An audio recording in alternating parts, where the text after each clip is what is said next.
This is a copyrighted work. Unauthorized copying or distribution is a crime punishable by up to 5 years in prison and a fine of $250,000.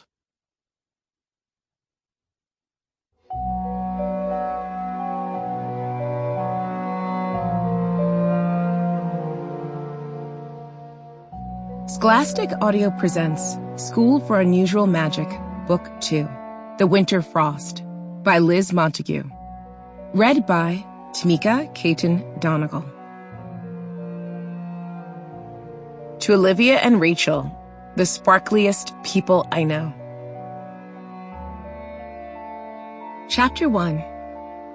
Amethyst.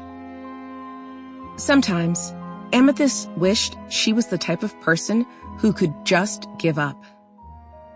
You have to turn off your brain. Boredom seeped from Rose's words.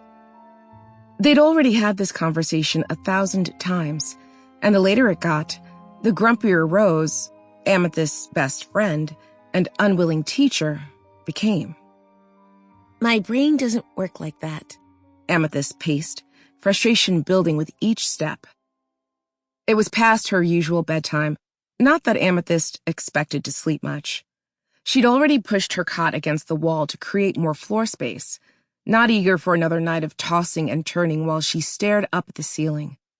Part of her wanted to curl up and hide under the covers, but Amethyst would pace for miles if that's what it took for her to finally understand this magic.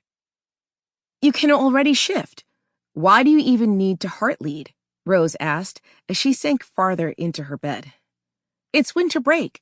There's going to be plenty of time to think and do hard stuff once we're back at school and then in middle magic. It was a known fact that Amethyst could shift. She'd magically sent her mind away from her body on 2 separate occasions.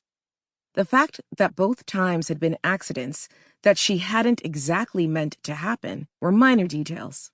It still counted as shifting, and Amethyst had a personal letter from the committee, the elected leaders of Brooklyn's magical community, excusing her from the equinox test to prove it. She still remembered the overwhelming relief she felt, grateful that her outburst in Principal Ivy's office had not only led to her and Rose's truce, but also proved her magical abilities enough to get out of the school-wide test. Despite that, heart leading, letting the heart lead the mind away from the body, was proving much more difficult than she'd thought it'd be. Once, while difficult, it would have at least seemed possible. Now, however, heart leading was starting to descend into the somewhat impossible zone. Sample complete. Ready to continue?